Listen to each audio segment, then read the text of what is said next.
मैं एक दिन मेरे घर पे बैठ के खाना खा रहा था, ठीक है।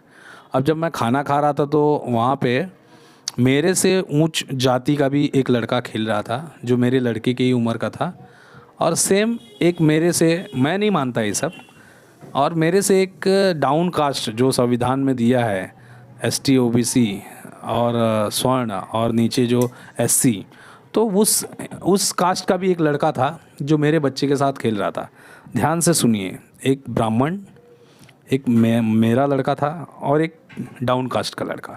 अब ये तीनों खेल रहे थे। मैं आया, नाश्ता करने लगा। नाश्ता करते करते अब मेरा लड़का मेरे पास में आया। मैंने वो निवाला उठा के उसके मुंह में डाल दिया, मेरे बच्चे के। तो वो दोनों भी आ गए पास में। अब उसी में से मैंने एक निवाला ब्राह्मण के लड़के को खिला दिया, और उसी में से एक निवाला मैंने वो जो लड़का था दूसरा, उसको भी खिला दिया। नाम नहीं लूँगा कौन सी जाति थी, बट उसको भी मैंने खिला दिया, ठीक है, हरिजन समाज के बच्चे को।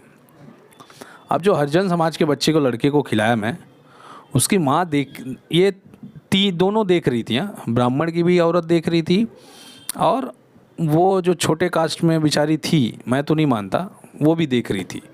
तो वो देखने के बाद उसको बहुत गर्व हुआ, किसको, छोटे कास्ट वाले को, कि यार देखो यार ये कैसे हैं, तुरंत खाना निकाल के मेरे बच्चे के मुंह में खिला रहे हैं, अपने बच्चे को खिला रहे हैं। तकलीफ़ किसे हुआ? उच्च जाति वाले को। उच्च जाति वाले को जब तकलीफ़ हुआ तो उसने क्या बोला पता है मुझे? खाते खाते मैं उनको खिला रहा था, तो गांव में गया था, तो उन्होंने मुझे बोला, अरे आप ये क्या कर रहे हो? मैंने बोला क्या कर रहे हैं? तो उसने बोला कि आपको पता है आपको पाप लगेगा, आप अपना जूठा एक ब्राह्मण को खिला रहे हो। तो मैं बोला यार ये कैसे पाप लगेगा? बोलते हैं दोष पड़ता है, आप ब्राह्मण के बच्चे को अपना जूठा नहीं खिला सकते हो, ब्राह्मण को अपना जूठा नहीं खिला सकते हो। तो मैं बोला, तो मैंने उनसे एक क्वेश्चन किया कि क्या क्या मतलब ब्राह्मण का जूठा हम लोग खा सकते हैं? उसका जूठा खा सकते हैं हम लोग? मैं खा सकता हूँ या ये खा सकता है छोटा बच्चा जो बेचारा हरिजन समाज का है? तो उसने क्या बोला, नहीं। उसने बोला आप गलत जगह पे डायरेक्शन में जा रहे हो, हमारा जूठा आप लोग खाओगे तो दोष नहीं पड़ेगा, लेकिन आप में से किसी का भी जूठा अगर ब्राह्मण के बच्चे ने खाया तो उसको दोष पड़ेगा। मैंने बोला ये कैसे, मतलब कहीं पे लिखा हुआ है कि आप अपने मन से बोल रहे हो? बोले नहीं, मन से नहीं बोल रही हूँ, लोग बोलते हैं। अब मैंने पूछा ये लोग हैं कौन, आप बताइए, मैं जानना चाहता हूँ ये लोग हैं कौन जो ये बात बोल रहे हैं? कहीं कुछ वीडियोज़ है, कहीं कुछ है, कहीं ग्रंथ में लिखा है, हमारे भगवत गीता में लिखा है, ऐसा कुछ है तो बताइए। तो बोली नहीं ऐसा नहीं है, लेकिन ये सब लोग दोष मानते हैं और ये बहुत बड़ा पाप के हिसाब से होता है, ऐसा नहीं करना चाहिए आपको। मैंने बोला देखिए कैसा है, मैं खाना खा रहा हूँ, मेरे बच्चे को मैंने खिलाया, आपका आया आपके बच्चे को खिलाया, इनका आया इनके बच्चे को खिलाया। अब मुझे इसमें नहीं पता कि पाप पुण्य दोष क्या है, ठीक है। अब मैंने मेरे हिसाब से उन तीनों को खिलाया। अब इसमें आपका बोलना है कि मुझे पाप लगेगा, तो मैंने उनको मेरा बताया कि जैसे कि आपको मेरा नाम पता है, और उस हिसाब से श्री कृष्ण वासुदेव यादव जो हमारे यदुकुल में जन्मे हैं, हम उनके जाति से आते हैं। अगर हम उनके जाति से आते हैं तो सोचो यदुवंश का अगर जूठा खाया तो कहीं ना कहीं उसने एक भगवान की जाति को, जब आप जातिवाद की बात कर रहे हो तो कहीं ना कहीं वो कृष्ण भगवान के जाति का जूठा खा रहा है, और कृष्ण का जूठा खाना कोई गलत बात नहीं है, आपको ये मालूम होना चाहिए। हमने भी एक तर्क पेश किया, जैसे वो तर्क पेश कर रहे थे, नहीं ब्राह्मण का बच्चा जूठा खिलाओगे तो दोष लगेगा, तो हमने बोला कृष्ण वंशज का जूठा खाएगा तो उसको कैसे दोष लगेगा, आप बताइए। हाँ, सुदामा जो कि ब्राह्मण थे, और जब उनके घर की स्थिति थोड़ी बिगड़ने लगी तो किसके पास गए थे भिक्षा मांगने के लिए? कृष्ण के पास गए थे। जब कृष्ण के पास गए थे तो फिर जब कृष्ण के पास गए तो उन्होंने कुछ मांगा वहाँ से, तो ये आपकी सोच जो है वो गलत है। इस दुनिया में कोई सर्वश्रेष्ठ नहीं है, इतना याद रखिए। बहन जी मायावती जी थी, ठीक है, अच्छे अच्छे ऊंचे और अच्छे अच्छे नीचे सब जाके जूता पोंछते थे बहन जी का, अपने कर्म से बनाया था उन्होंने अपना साम्राज्य। लोग जाके जूता पोंछते थे बहन जी का, उस समय सलूट मारते थे IAS IPS, बिकॉज ऑफ वो मुख्यमंत्री थी। तब किसी ने जातिवाद की बात नहीं की। बात ऐसी है कि आप लोग को पछता ही नहीं है कि कोई पीछे का आगे बढ़े। क्यों नहीं पछता है? क्योंकि आप सबका साथ सबका विकास में विश्वास करना नहीं चाहते हो।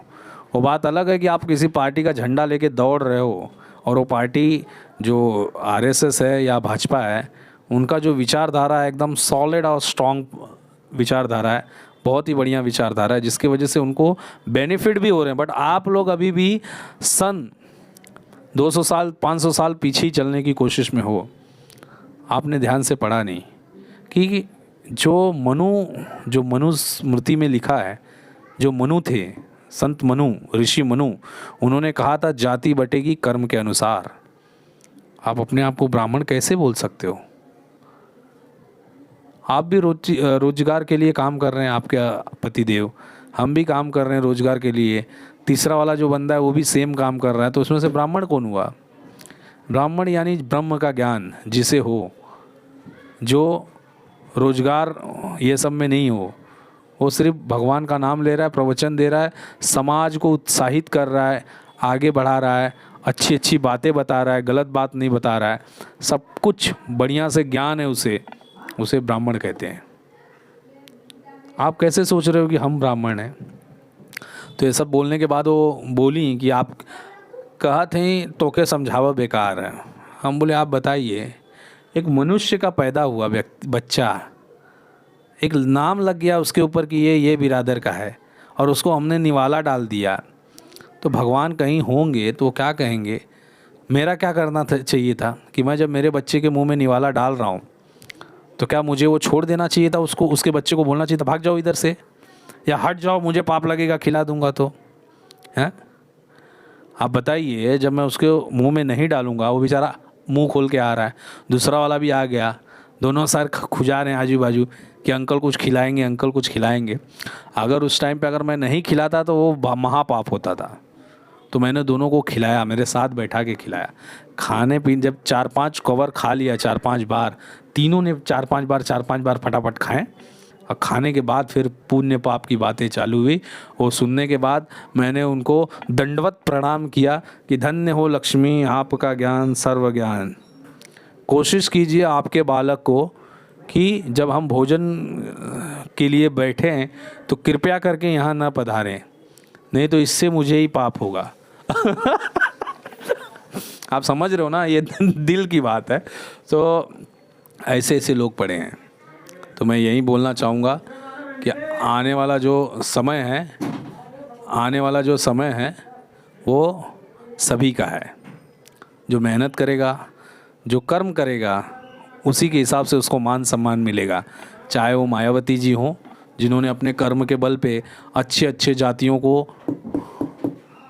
अपने पास रखा, चाहे वो माननीय मुलायम सिंह हों जिन्होंने अपने कर्म के बल पे अच्छी अच्छी जातियां जाके पैर छूती थीं, चाहे वो हमारे कल्याण सिंह हों जो अपने महान कर्मों से आज अमर हो गए।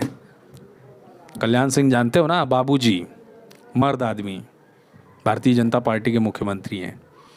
तो आप कर्म कीजिए, आपको क्या इज्जत मिलेगी वो तो बनाने वाला ऊपर वाला ही है, और आपको वो देगा, तो उसका टेंशन मत लीजिए। भगवान किसी को पुण्य और किसी को पाप नहीं देते हैं।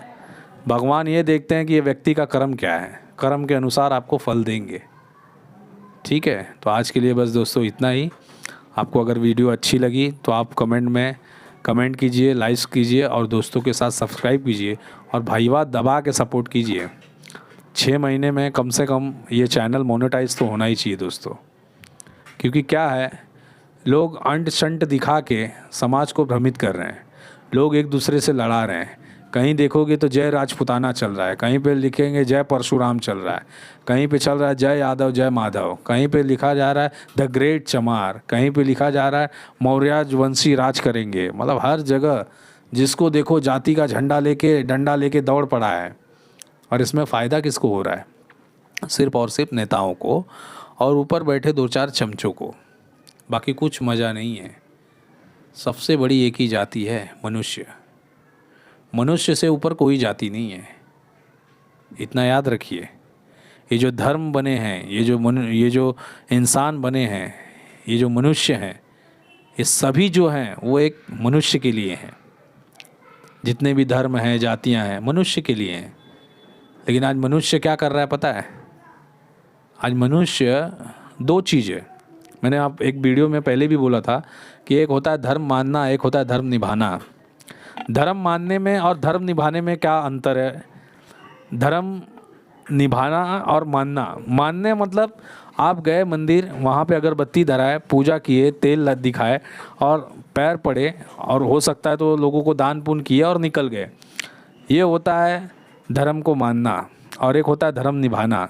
आप मंदिर गए, आपने अगरबत्ती धराई या न धराई, आपने पूजा किया या नहीं किया, आप वहाँ पे 10 मिनट बैठ के आंख बंद करके आत्मचिंतन किया कि हे प्रभु, पूरे दिन में मैं किसी का दिल ना दुखाऊंगा, मेरे हाथ से, मेरे अनजाने में मैं किसी का गलत नहीं करूंगा, कोशिश करूंगा कि सबकी मैं मदद करूंगा जहाँ तक हो सके। अब मदद मतलब ये नहीं कि पड़ोसी का बोझ कट रहा है जाऊँ उसका दमा दूँ, जाऊँ उसका बोझ उठा के ला दूँ। भाई ये सब मत करने लगना, नहीं तो बड़ा समस्या में फंस जाओगे। आजकल अभी दौनी चालू होगी कुछ टाइम में, धान उन कटाने लगेगा तो इतना नहीं करना है अपने को अपना काम करना है। लेकिन कोशिश करना है कि समाज में वैमनस्य पैदा न हो एक दूसरे के खिलाफ। हमारे लिए चमार भी उतना ही कीमती है, हमारे लिए हरिजन समाज भी उतना ही कीमती है जितना कि एक स्वर्ण या क्षत्रिय या पंडित हो। सर्व समाज एक है। आप पढ़ाई पे फोकस कीजिए, आप अपने पढ़ाई लिखाई पहनावे पे फोकस कीजिए और सब लोग मिलके आगे बढ़ो। और ये देश के बारे में सोचिए, देश कैसे चलेगा, क्या होगा, कैसा होना चाहिए। एक दूसरे पे लांछन, अभी एक नया निकला है, अभी जान दीजिए। आज के लिए बस इतना ही, धन्यवाद।